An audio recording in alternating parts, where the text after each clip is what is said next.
Bien. Y bueno, sí estoy de acuerdo, maestra Mónica Valén Quesada, a quien agradezco muchísimo que haya aceptado estar esta noche como moderadora de esta presentación. Pues dejamos en usted la palabra para comenzar justamente este evento. Muchas gracias, bienvenidas y bienvenidos todos. Gracias. Buenas noches tengan todos ustedes. Hoy estamos muy honrados de contar con su presencia en la presentación de esta interesante obra. Sin duda alguna, su asistencia es la que fortalece estas actividades científicas. Doy especialmente la bienvenida a nuestros catedráticos que con su participación nutren la presentación del libro El teorema de Löwenheim-Skolem en la lógica de primer orden.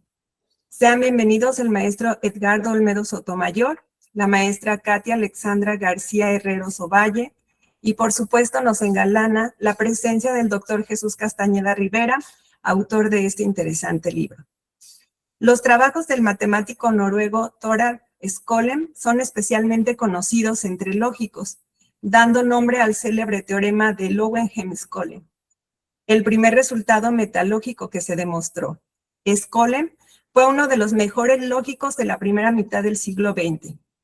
El día de hoy, el doctor Castañeda nos presenta su libro y retoma este célebre teorema y lo perfila a la lógica de primer orden. Me complace presentar al primer comentarista de esta noche, el maestro Edgardo Olmedo Sotomayor. Edgardo Olmedo Sotomayor es matemático, lógico, educador y docente de posgrados en la red de Academias Iberoamericanas de Investigación Campus Morelia. Autor de diversos artículos sobre docencia, lógica y didáctica de la lógica.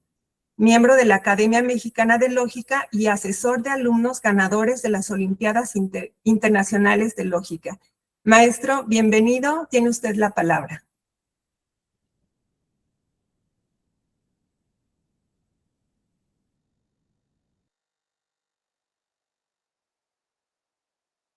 Gracias. ¿Sí me escuchan? Sí te escuchamos, profesor. Perfectamente. Pues muchas gracias a todos aquí por su presencia. Pues me gustaría comentar sobre la importancia que puede tener este tipo de trabajos en un contexto más amplio, más allá de la propia lógica matemática.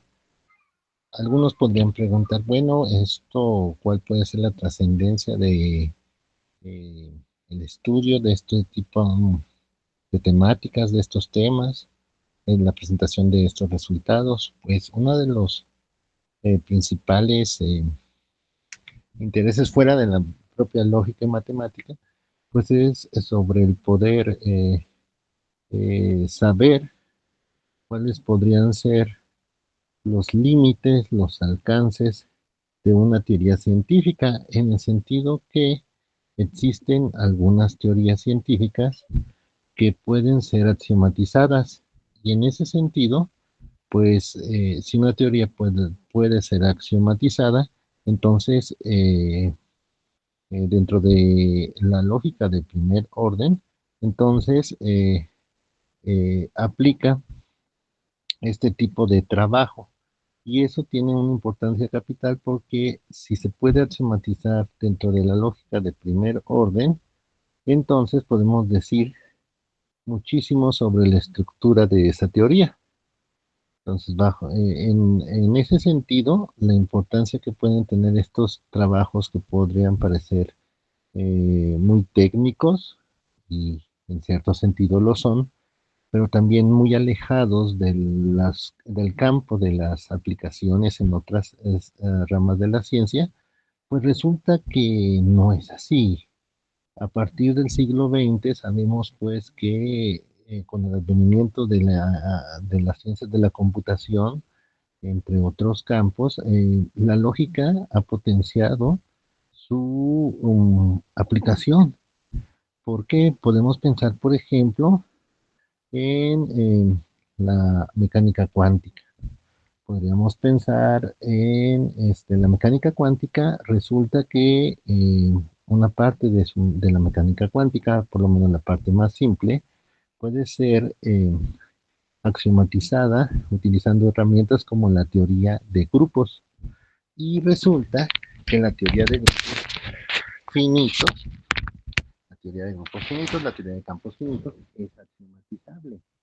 Y esto es muy importante porque entonces podemos aplicar los resultados de precisamente de la lógica de primer orden a esas teorías sistematizadas. Quiere decir que estamos haciendo uso de un lenguaje formal para poder hablar de elementos de la teoría.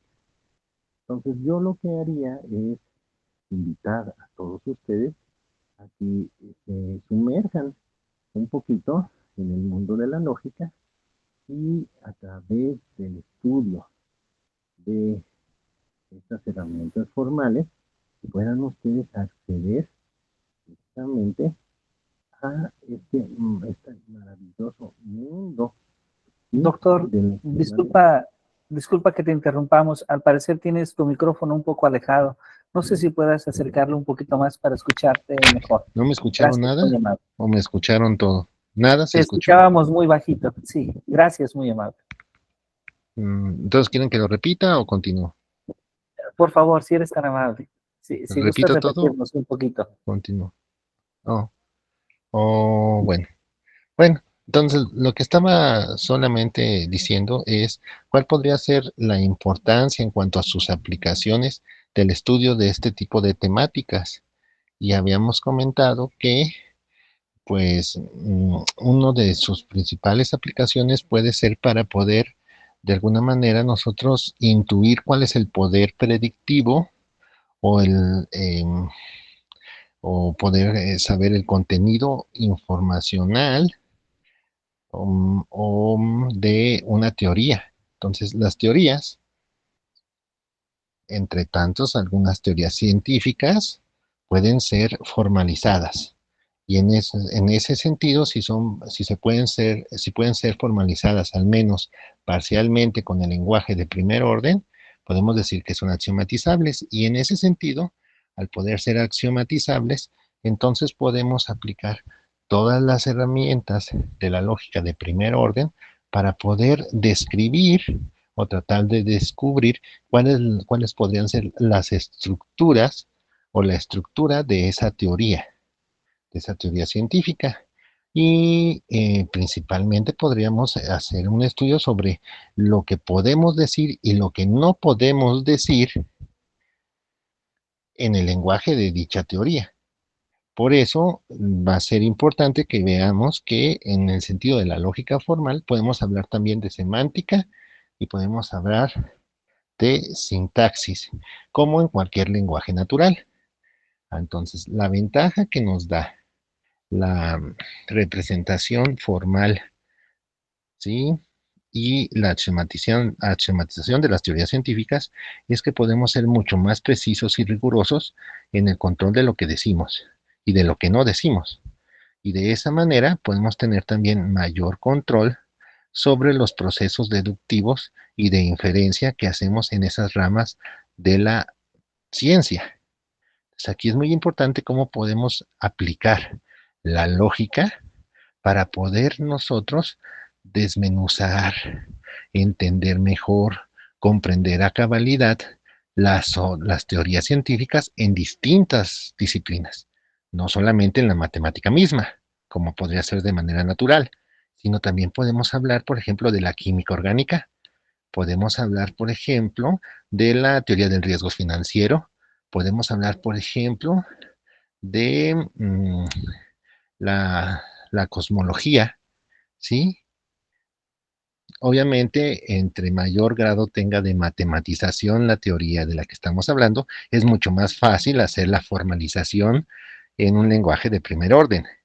Pero no quiere decir que sea solamente eh, para las teorías físicas o para las teorías químicas o de ciencias experimentales, porque también se puede trabajar con la formalización de aspectos de la ciencia de lo humano, por ejemplo. Dentro de la sociología también se ha utilizado desde el punto de vista de la corriente estructuralista También la idea de trabajar con las herramientas de la teoría de tipos, por ejemplo, o la teoría de grupos finitos, para explicar ciertos aspectos de las reglas del comportamiento de los grupos humanos, por ejemplo.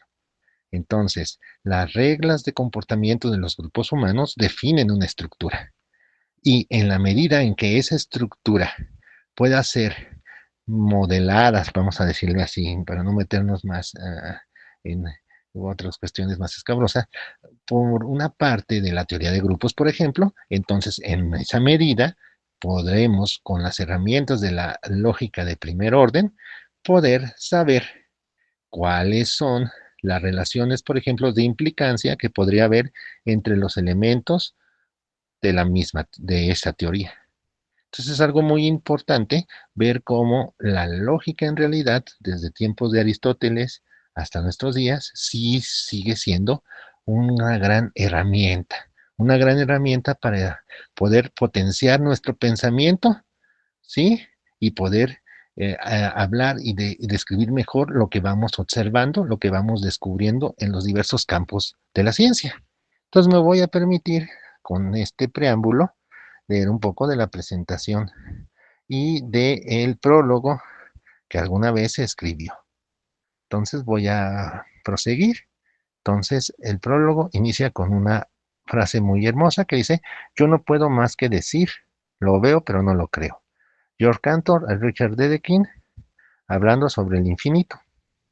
Entonces aquí dice: cuando el maestro Jesús Castañeda me comentó sobre la realización de las presentes notas para impartir un curso sobre el teorema de Lagrange-Skolem y modelos finitos en el marco del 12º Encuentro Internacional de Didáctica de la Lógica en Jalapa en 2012, coincidí con él de que el tema resultaba por un lado útil e interesante, como acabo de decir, pero por el otro entregaba una cierta dificultad de corte didáctico en cuanto a su exposición. Es decir, son temas peliagudos. Tal vez resulte difícil exagerar la importancia de la teoría de modelos para la expansión y desarrollo que ha sufrido la lógica principalmente en el siglo XX, pues ha probado con creces ser un campo fértil donde la creatividad, fíjense bien, la creatividad, entre paréntesis, intuición matemática vislumbrada por el genio de Cantor, es firmemente encauzada y cuidada con amoroso rigor por esos caballeros guardianes de las formas entre los que se encuentran Russell, Frege, Gödel y por supuesto Skolem, quien nos enseña magistralmente que se puede ser altamente creativo desde lo formal al demostrar la existencia de modelos no estándar de la aritmética, haciendo uso del método que tiempo después fue conocido como el de los ultraproductos. Otro ejemplo constituye el análisis no estándar de Robinson, que representa un trabajo intenso en el andamiaje lógico de cierta rama de las matemáticas que podría finalmente brindar frutos insospechados. Es decir, lo abstracto que paradójicamente, después de algún tiempo, resulta muy importante para comprender lo concreto. Continuamos. Pero al tratar de abordar estos temas en poco tiempo, unas 3 o 4 horas, un pequeño curso o como dicen algunos un cursillo, ante un público, si bien muy entusiasta, pero muy heterogéneo, colocan al expositor en el problema de elegir sobre dónde colocar la línea de salida. Es decir, a partir de dónde vamos a comenzar. El maestro Castañeda ha decidido sacrificar acaso la brevedad para lograr un mayor entendimiento, por lo que introduce gradualmente las definiciones que permiten estandarizar nociones confiando en la interacción que en la interacción durante el curso cualquier duda de esta índole pueda quedar subsanada. Ahora intentaré brevemente dar una modesta introducción al tema, o sea, de lo que trata este libro, que permita centrar nuestra atención a los conceptos que serán de nuestro interés. De manera intuitiva, podemos decir que la teoría de modelos es el estudio de estructuras matemáticas conocidas y definidas en diversas áreas tales como grupos, campos numéricos, gráficas dirigidas, incluso de conjuntos, en relación con las teorías axiomáticas y la lógica matemática. Entonces decimos que un modelo es una estructura donde las oraciones formales de la teoría, es decir, una cadena de signos matemáticos, son interpretables y las oraciones pueden considerarse como afirmaciones sobre el modelo. Para algunos autores, como Chan y Keisler, la teoría de modelos es la suma del álgebra universal y de la lógica matemática. Para Hunter, en el 81, la teoría de modelos es la teoría de las interpretaciones de los lenguajes formales. La teoría de modelos es la rama de la lógica matemática que estudia el concepto de verdad a través de una propiedad algebraica de los conjuntos parcialmente ordenados conocida como la conexión de Galois, que resulta naturalmente inducida por la relación de satisfacibilidad de Tarski. Todo eso se habla ahí, no se espanten, ¿no? Entre los conjuntos de fórmulas relativas a cierto lenguaje formal, los conjuntos de sistemas algebraicos adecuados al mismo lenguaje formal, y los vínculos que existen entre las relaciones de consecuencia sintáctica y semántica. Es decir, tratamos de ver dónde radica la verdad. Si la verdad radica en la forma, radica en la estructura, radica en la interpretación, ¿dónde está la verdad? ¿Sí? La verdad está en todas partes. ¿Dónde estará la verdad? Entonces, ¿dónde radica la verdad? ¿Radica en el modelo, en la estructura, en la interpretación? Todavía eso es maravilloso, poder establecer una discusión sobre el significado y la verdad en el contexto de una teoría científica determinada. Es decir, esto que podría parecer muy abstracto, en realidad puede tener implicaciones muy concretas para las distintas ramas del saber humano. El teorema de Logon-Sesconion, que representa el núcleo de este trabajo, es el primer resultado de la lógica de predicados que puede ser considerado como perteneciente a la teoría de modelos, o al menos esa es la opinión de varios expertos, incluyendo el autor de la publicación, a menos que haya cambiado la opinión, pero creo que no, ¿no? Según el cual cualquier sistema de la lógica de predicados de primer orden con igualdad, que sea verdadera en un sistema algebraico, lo es en uno que sea a lo sumo infinito numerable. Sin embargo, el primer resultado que establece un vínculo entre la noción de demostrabilidad y de verdad es el teorema de completitud de Kurt Gödel, el cual nos dice que una sentencia de la lógica de predicados es verdadera exactamente si es demostrable, estableciendo la identidad para la lógica de predicados entre las relaciones de consecuencia sintáctica y semántica. Es decir, lo que podemos decir y lo que podríamos demostrar, o lo que podemos deducir y lo que podemos demostrar, hay una cierta equivalencia. Entonces tenemos un lenguaje muy bonito porque no todo lo que podemos decir lo podemos demostrar.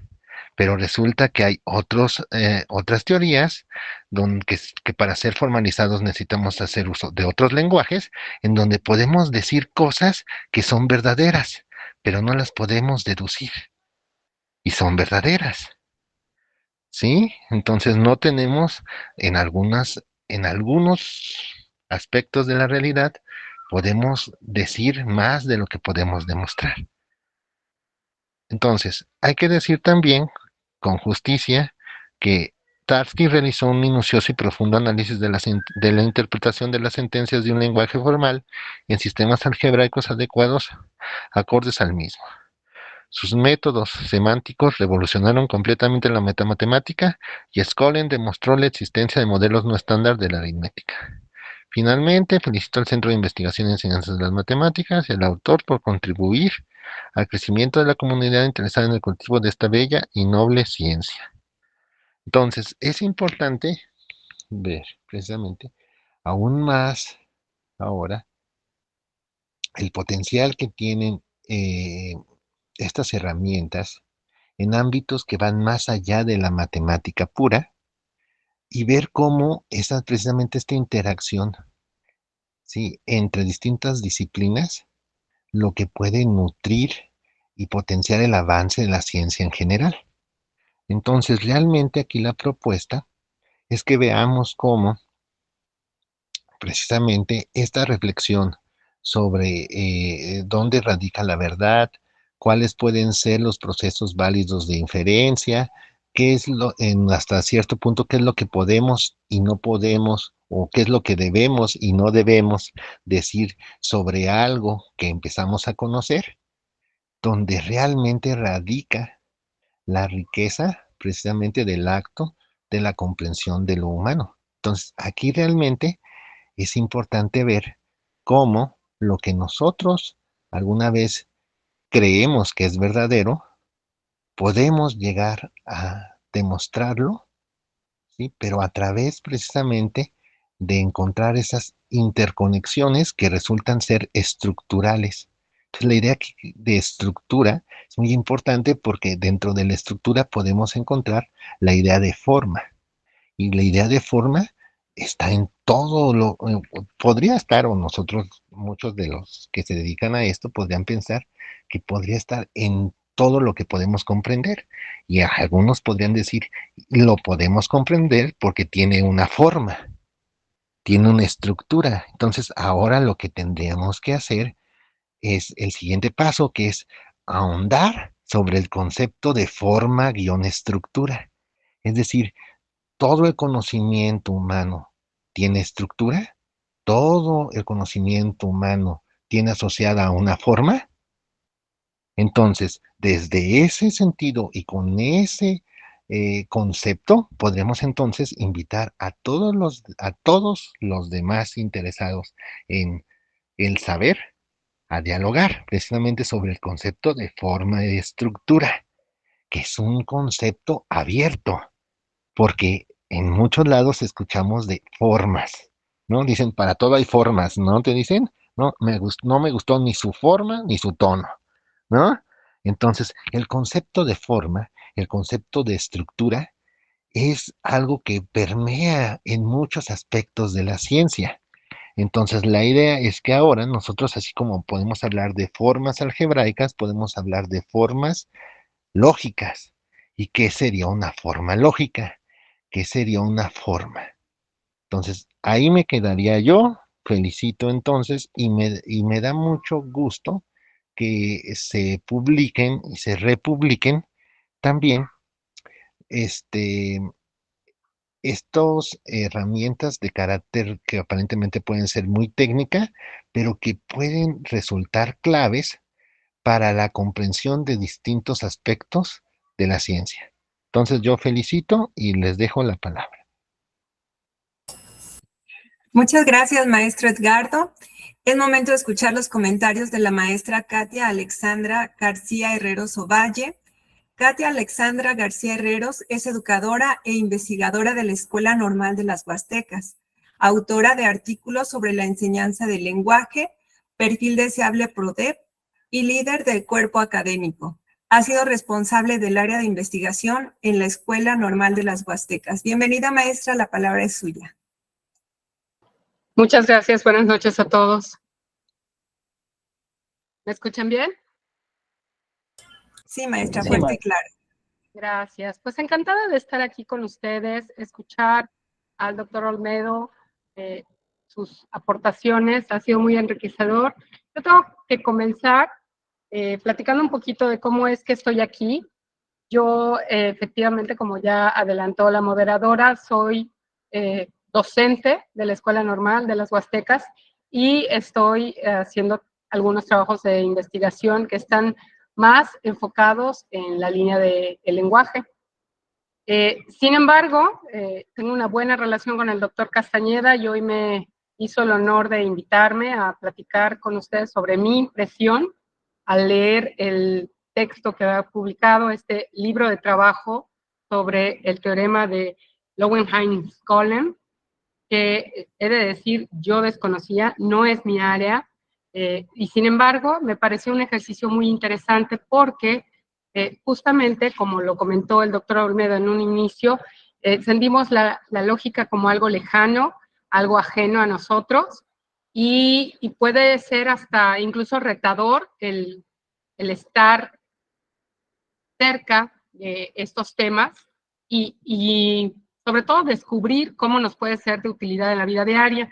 Me encantó cómo a lo largo de su libro el doctor Castañeda nos ayuda a ir desmenuzando desde los conceptos más básicos y después, bueno, en su capítulo primero, obviamente empieza con ese maravilloso prólogo del doctor Olmedo que ya nos compartió, después una pequeña introducción de los estudios previos y de cómo tenemos trabajos que podemos consultar como Gödel, Enderton, Leblanc, bueno, ustedes los podrán consultar ahí.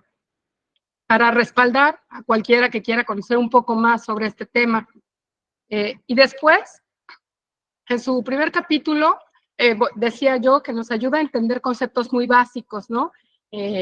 Pues sí, toca un poco de las teorías matemáticas, del lenguaje formal, la teoría de modelos. Cuando hablaba de términos desconocidos para mí hasta ayer, pero que hoy me parecen muy útiles, como la decidibilidad, que es cuando sabemos si algo nos ayuda a decidir, y ahí es donde empiezas a darle el sentido práctico a este conocimiento, o la cuestión de las estructuras que nos sirven para organizar, es una especie de mapa que traduce la información en fórmulas, y entonces la estructura te dice cómo interpretar los números y los operadores de una fórmula, y entonces empiezas a aterrizar, bueno, ese fue el ejercicio que yo hice, a aterrizar cómo en estas fórmulas con las que nos topamos desde la parte escolarizada hasta la vida diaria, nos permite el hecho de analizar la relación que existe entre las variables y las condicionantes, pues nos ayuda a tomar mejores decisiones, y creo que esto también lo comentó el doctor Olmedo.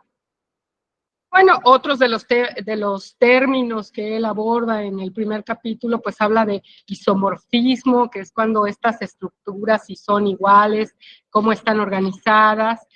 Nos habla de la consecuencia semántica, la consecuencia sintáctica. Entonces, es muy valioso y es muy enriquecedor tomarse el tiempo de leer, conocer y entender para poder, como dijo el doctor Olmedo en un momento dado, tomar decisiones y analizar los valores de verdad y de realidad, que es lo que tiene que ver con esta teoría de centro, es lo que yo entendí.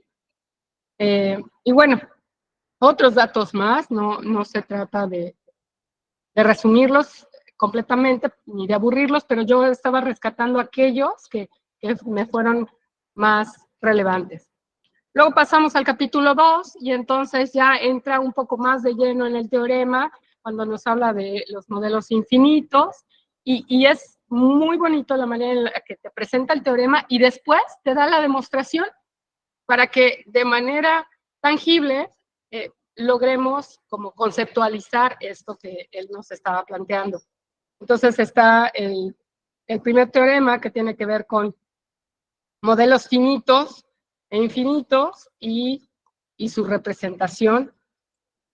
Después, el segundo teorema habla también de esta misma finitud, pero nos habla de que esta finitud nos puede ayudar a determinar si cualquier fórmula dada es verdadera en la estructura dada. Y entonces así lo entendí yo, y creo que coincide con mucho de lo que el doctor Olmedo nos explicaba en un inicio. Entonces, bueno, en el segundo capítulo se enfoca básicamente en eso y nos habla de la cardinalidad.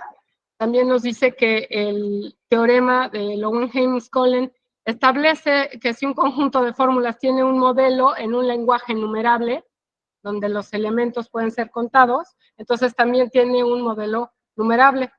Entonces, es hasta gracioso, para mí así lo fue, y lo digo con mucho respeto, cómo sentí tanto temor al acercarme al texto y decir, ay, a lo mejor lo entenderé, y darme cuenta que sí, que a veces las cosas son muy obvias, como en este caso lo establece el teorema, porque implica que no importa cuán grande sea la estructura, siempre podemos encontrar una interpretación que tenga una cantidad contable de elementos. Entonces, cuando empiezo a poder traducirlo en lenguaje común, es cuando lo siento más fácil de apropiar. Entonces, bueno, así continúa, y yo diría que este capítulo, pues, básicamente es el cuerpo, la carnita más fuerte de la publicación total, y nos ayuda a demostrar que para los lenguajes contables siempre se puede encontrar una interpretación con una cantidad contable de elementos también, ¿no? En el último capítulo nos habla de los modelos de teorías. Ahí reconozco, utiliza un poquito más de fórmulas. Entiendo que para cualquier persona que se dedique a estudiar la lógica, la filosofía de la lógica, los lenguajes computacionales, pues va a ser un poquito más fácil de entender porque sí utiliza muchos simbolismos, pero definitivamente como educadora yo puedo reconocer esa progresión del conocimiento, cómo va planteando, desmenuzando lo básico y te va llevando de la mano para que vayas logrando pues apropiarte del teorema y poder usarlo. No sé si estoy siendo repetitiva, espero que no. Y bueno, también quisiera añadir algo que el doctor Olmedo comentaba acerca del lenguaje computacional. A mí me generó mucha curiosidad, que creo que es otra gran ventaja del libro, que despierta la curiosidad. Busqué más información y hay un tema hoy en día que está muy en boga en los negocios, que es el data science o la ciencia de los datos.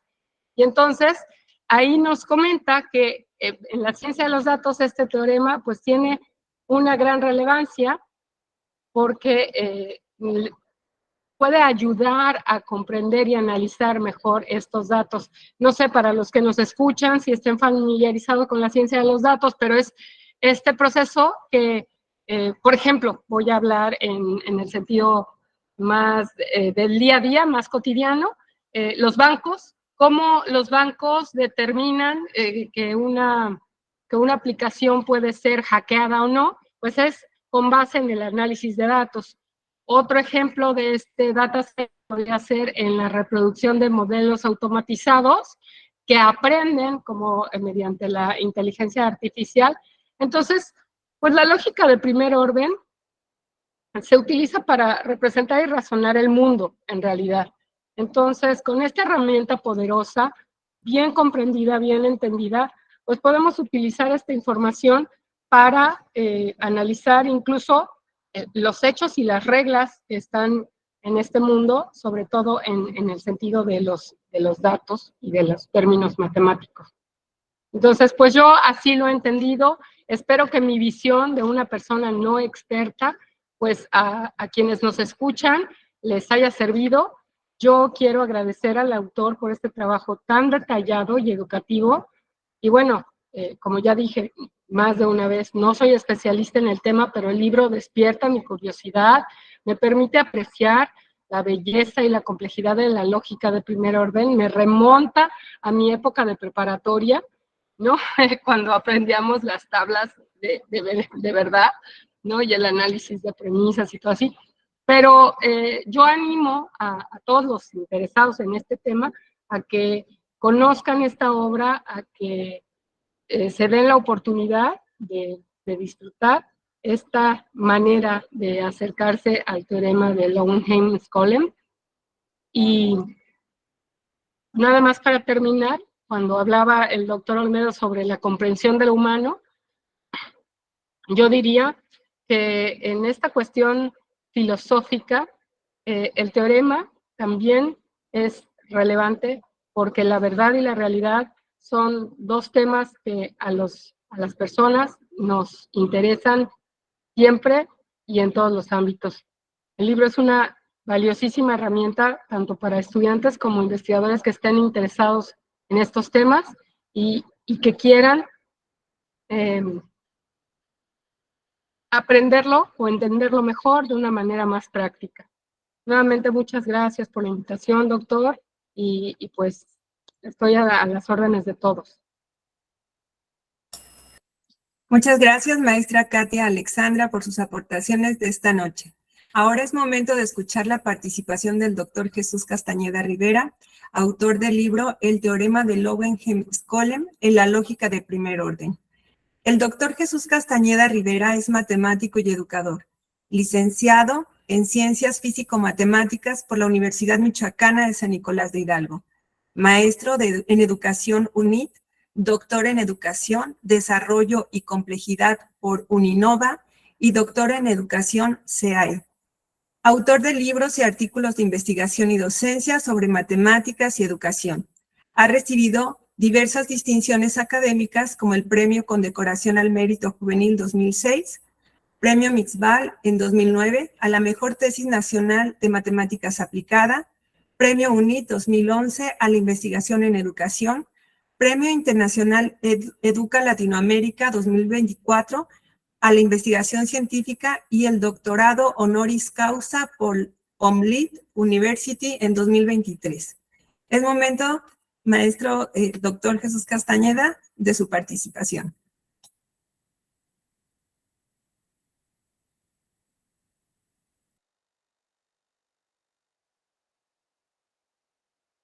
Muchas gracias, muchísimas gracias, maestra Mónica Quesada, gracias por su generosa presentación.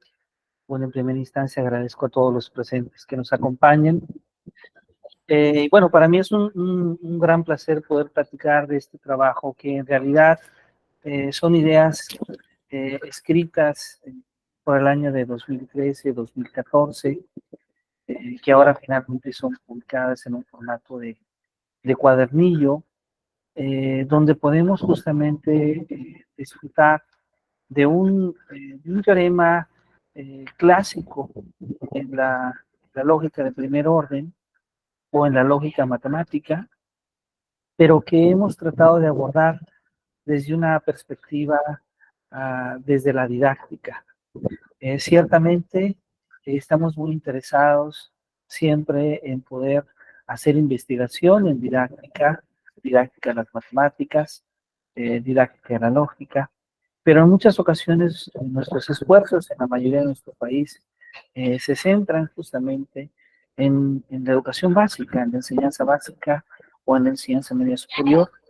Y este es justamente el caso de una propuesta para la enseñanza superior. Es decir, podemos nosotros encontrar desde luego un tratamiento de este teorema en obras de una gran calidad, en textos clásicos, que de hecho se mencionan justamente en este cuadernillo.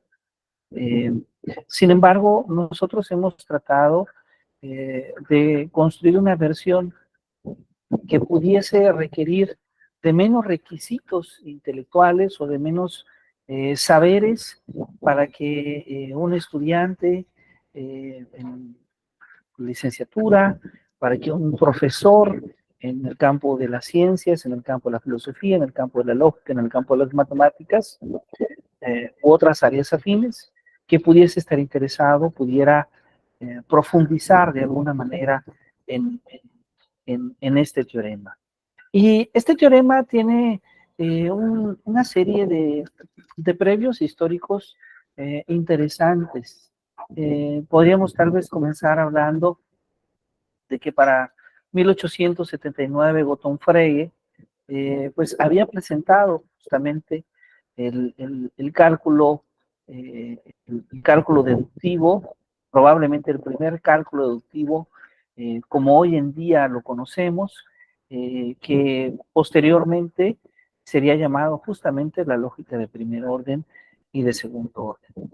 Y ya para principios del siglo pasado, en 1910, dos extraordinarios lógicos, Bertrand Russell y George Weihart, habían ofrecido un cálculo deductivo que no solamente abarcaba la lógica de primer orden, sino que también incluía justamente la teoría de tipos. Para 1928, David Hilbert, uno de los grandes matemáticos de todos los tiempos, sobre todo del siglo pasado, y Ackermann van a plantear un cálculo deductivo para la lógica de primer orden que no era sintácticamente completo en el sentido de que para cada fórmula, o bien ella, o bien su negación, fuera deducible con su razón.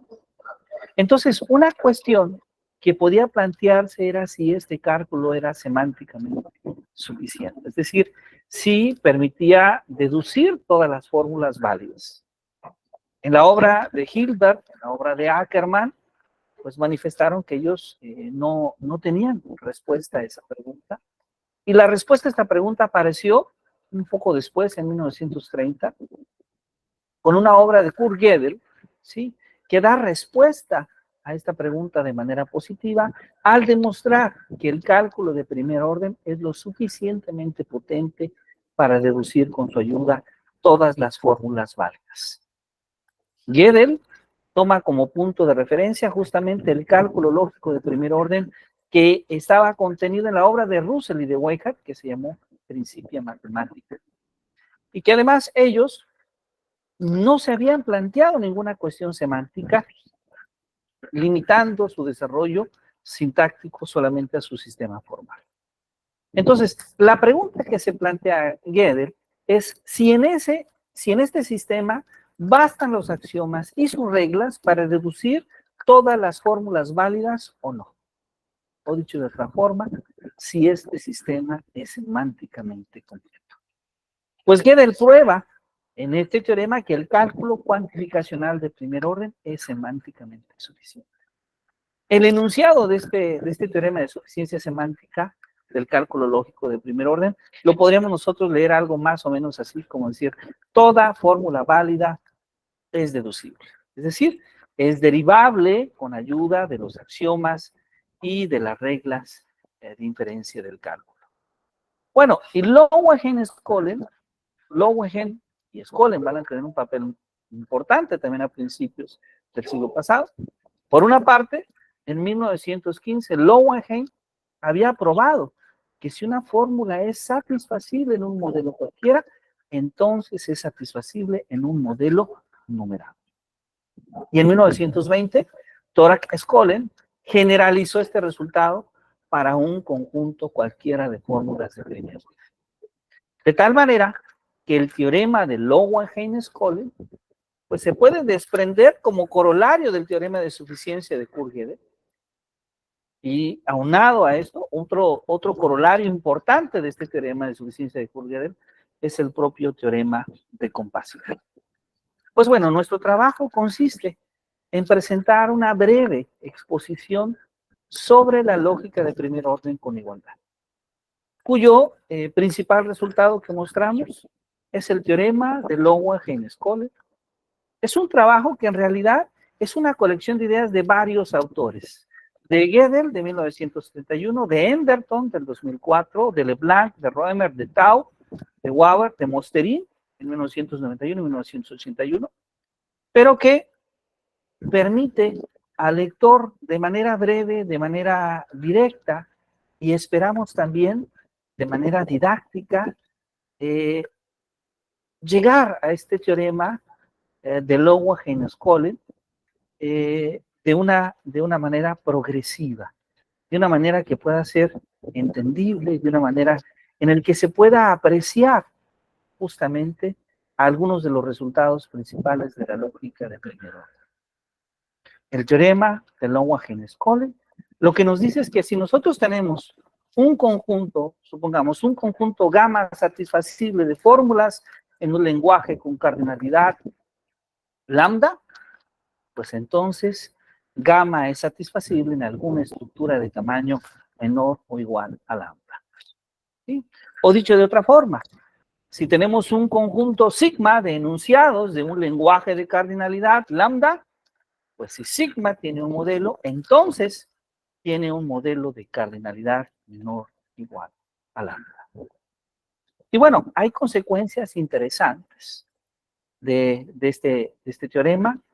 Una de ellas, con la que me gustaría terminar esta participación, es el propio teorema de Lindström, que nos habla de que si nosotros tenemos en L una extensión del lenguaje de la lógica de primer orden, para el que se cumple el teorema de Lowengen-Skolem y además el teorema de compacidad, entonces toda sentencia de L tiene exactamente los mismos modelos que alguna sentencia de la lógica de primer orden. Bueno, estos teoremas, estos resultados, nos permiten observar las limitaciones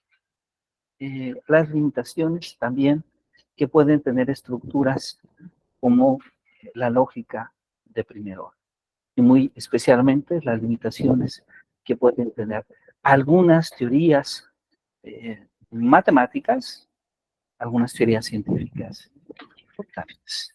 Y bueno, esta reflexión que de momento parece abstracta, parece técnica, nos ayuda también en gran medida a cuestionarnos sobre algo que generosamente mis antecesores, la maestra Katia, el maestro Ricardo, nos han comentado, que es esta relación que se da entre la demostrabilidad de un teorema en una teoría y la capacidad de expresividad del teorema en esa misma teoría, lo cual nos resulta sumamente interesante, porque podemos entonces cuestionarnos un poco más sobre la verdad en esa teoría misma.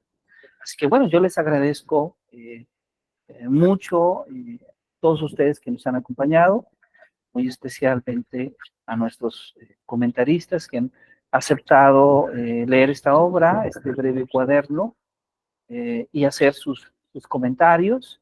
Está disponible ya en Amazon Books, también está disponible en Google Play Books, escribiendo básicamente en el buscador el teorema de Lowenheim-Skoll en la lógica de primer orden. Ahí podrán encontrarlo. Y pues ha sido un placer estar con ustedes. Muchas gracias, maestra Mónica Quesada. Al contrario, doctor, muchas gracias. Como siempre, es un gusto escucharlo.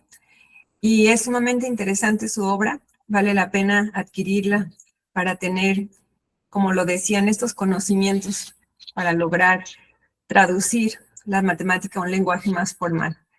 Bien, es momento de abrir los micrófonos para si alguno de los participantes quiere externarnos alguna pregunta, algún comentario. Sería momento de hacerlo.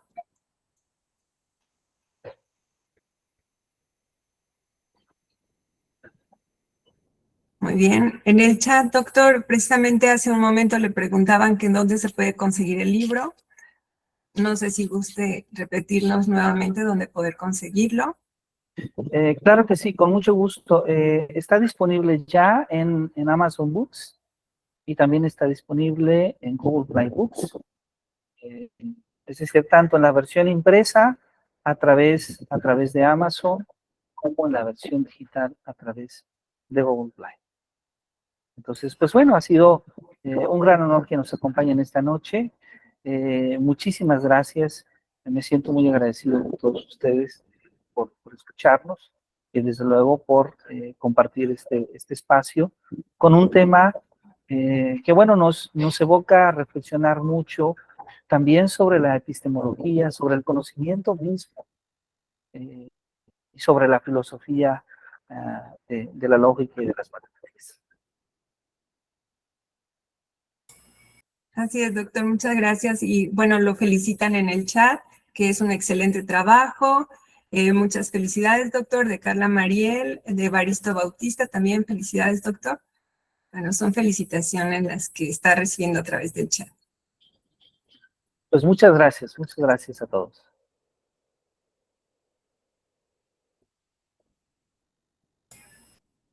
Pues bien, creo que no hay alguna otra participación. Con esto estaríamos deseándole buenas noches a todos y agradeciéndoles nuevamente que nos hayan acompañado. Muchísimas gracias. Muchas gracias, maestra Mónica. Ha sido un placer saludarle y gracias por aceptar moderar esta presentación. Muchas gracias, maestra Katia, maestro Edgardo, y gracias a todas las personas que generosamente nos han acompañado esta noche. Muchas gracias. Muy buena noche para todos. Buenas noches, muchas gracias por la invitación nuevamente y gracias a los que escucharon. Gracias. Muchas gracias. Buenas noches a todos. Buenas noches, doctor.